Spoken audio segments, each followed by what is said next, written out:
Our scripture for this morning is Ecclesiastes 3:1-13. For everything there is a season, and a time for every matter under heaven. A time to be born, and a time to die. A time to plant, and a time to pluck up what is planted. A time to kill, and a time to heal. A time to break down, and a time to build up. A time to weep, and a time to laugh. A time to mourn, and a time to dance. A time to throw away stones, and a time to gather stones together. A time to embrace, and a time to refrain from embracing. A time to seek, and a time to lose. A time to keep, and a time to throw away. A time to tear, and a time to sow. A time to keep silence, and a time to speak. A time to love, and a time to hate. A time for war, and a time for peace. The God-given task. What gain have the workers from their toil? I have seen the business that God has given to everyone to be busy with. He has made everything suitable for its time. Moreover, he has put a sense of past and future into their minds. Yet they cannot find out what God has done from the beginning to the end. I know that there is nothing better for them than to be happy and enjoy themselves as long as they live. Moreover, it is God's gift that all should eat and drink and take pleasure in all their toil. This is the word of the Lord.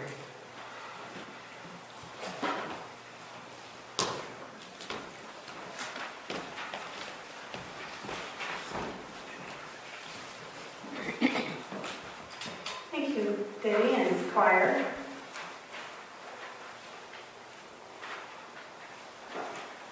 Let's start with the prayer. And as we do the prayer, I'd ask you if you want to just call out a category that fits there, a person's name or a situation in some of these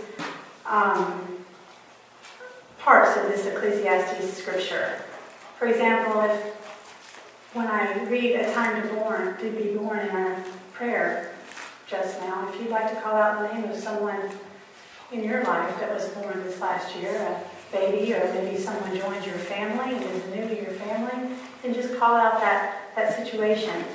A time to die, if you want to name those who we remember in this congregation and in our own lives that we've lost over the past year. I won't read the whole of the scripture again, but just some pieces of it. So let us pray together.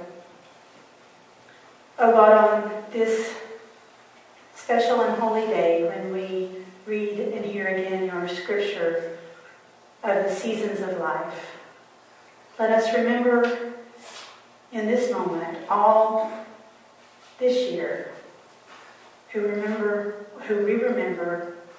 in a time to be born.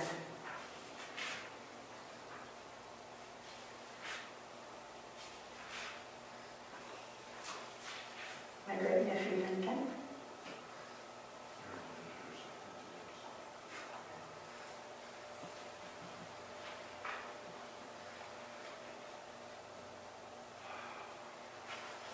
And let us also pause to remember those for whom it was a time to die.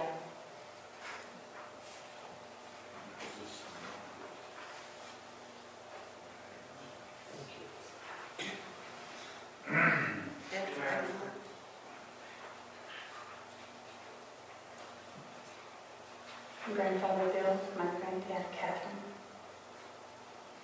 my cat Moses.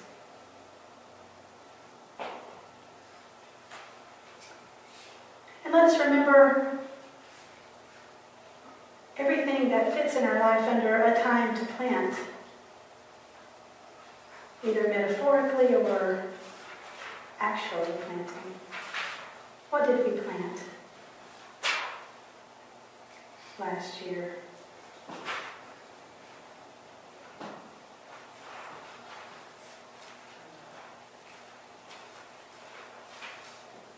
Encore Depot Mission Trip, Outreach Fund.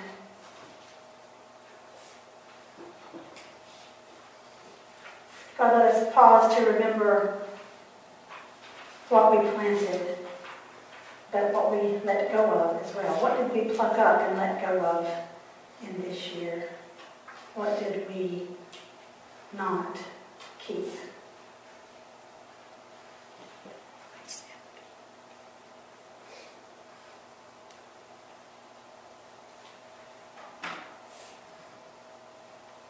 Staff members who went away.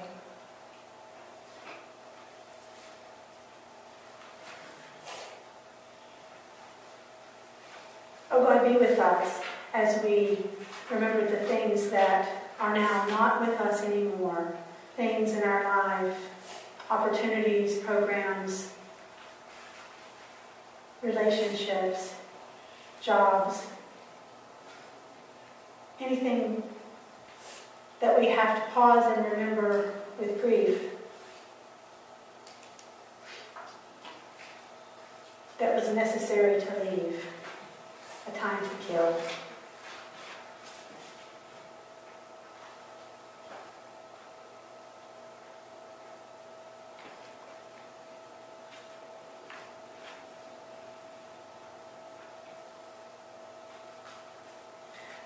Oh God, move us into a new space in the year 2017 that we might stop to recognize the good and the bad that has gone before us, and to realize that in all of it, there's a season.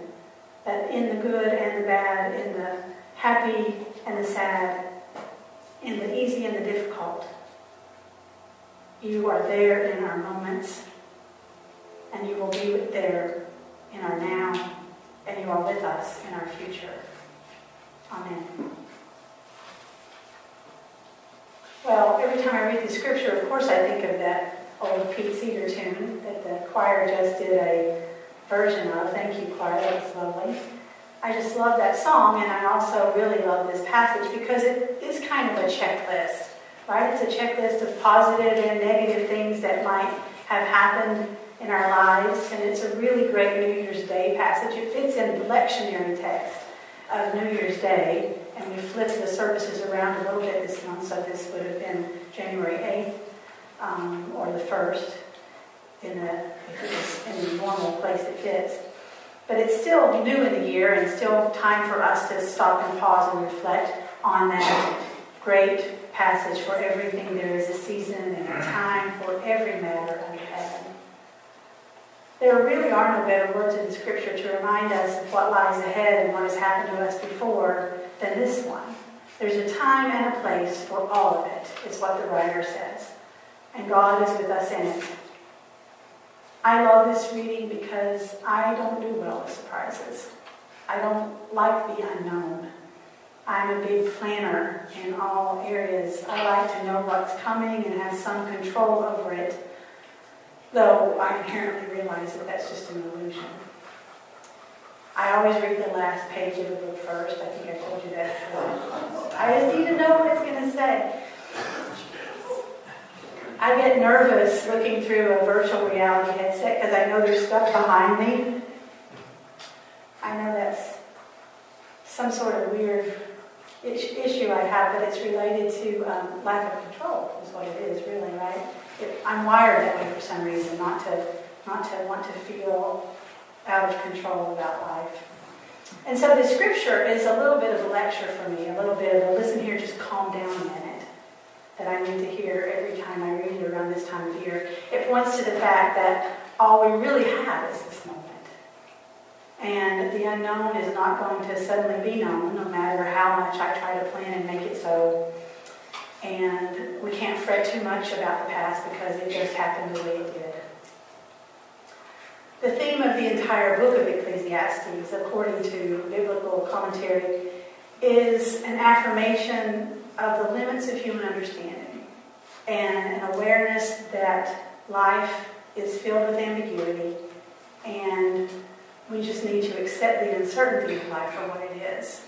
Like not just this particular chapter in chapter 3, but all of Ecclesiastes sort of has that theme. To embrace the unknown that is before us as we all continue on our journey with God. I also see this particular section of Ecclesiastes that way, recognizing there are limitations to what we know and understand about life. Limitations to what we can understand about what has happened to us in the past and where we might be headed, but that somehow we can rest in the assurance that there is a set season for everything. There is some appointed time, appointed by the divine love of God that holds all of us. That time is that gradual marking from one season to the next. And that knowledge in itself is helpful and comforting and assuring as a motivation for us to go forward. For everything there is a season and a time for every matter under heaven. There just is what this writer is saying here. There just is a time for birth and death and growth and decay and putting to rest and healing and tearing down and building up and laughing and crying and dancing and looking and losing and keeping and everything in between. The purpose of recognizing this reality, of course, is that we realize at each moment we have the potential for all of those seasons again and again and again. Now, we don't have a gospel reading today that we read aloud, but it is worth noting that Jesus always seemed to be acutely aware of time. Jesus was always fine-tuned into the importance of the present moment. When he scolds Martha for paying too much attention to the chores and not enough to sitting and talking with him and the others. When he tells anyone he heals to go and be healed, as if there is no waiting around once he's touched you. Just go already and live a full and healthy life. Even when he's hanging on a cross in agony and telling the criminal hanging with him that he will be with him in paradise today. He's never one to take time for granted. Jesus understands the importance of the now. But he's also aware of the way that the now connects to the stories of the prophets of old and the way it connects to that future kingdom of heaven that he always spoke of that is built here and now on our actions today. So we stand in this space together today, noticing the seasons, reflecting on what's ahead, thinking about what we remembered in our prayer just a minute ago, those who have been born, those who have died, all we have planted and sown and plucked up, all that has brought us joy and sorrow. An important time to stop and reflect. An important checklist to remember. So let's take some time in this day, but also at any moments of this year, to weep and laugh together as we acknowledge the truths of last year and love. You know, the truth that's happy and the truth that's sad, the truth that's easy and the truth that's hard. Stop and reflect and acknowledge that on this day. And then we'll turn to a new page. A new chapter that, of course, is necessarily imprinted with our struggles and disappointments in the past, but it's also a blueprint for our joys and celebrations that are to come. Terry Goodkind in The Pillars of the Earth writes, "Life is the future, not the past. The past can teach us, through experience, how to accomplish things in the future. The past can comfort us with cherished memories and provide the foundation of what has already been accomplished. But only the future holds life. To live in the past is to embrace what is dead. To live life to the fullest, each day, we must use our intellect and not a blind devotion to what has come before, but our intellect to make rational choices for what is to come." It's now up to us and all of our moments going forward. For those of us who love going into the unknown without a plan, and those of us who tremble at the thoughts, it's time to turn the page and write the rest of the story in this book we call 9 Watt UMC. A new year has only a few pages written in it so far. I think with this reflection today from the writer of Ecclesiastes, it's a perfect moment and place for us to resolve to make this chapter, the 2017 chapter of this church, the best we've ever had. May God's peace be with us. Amen.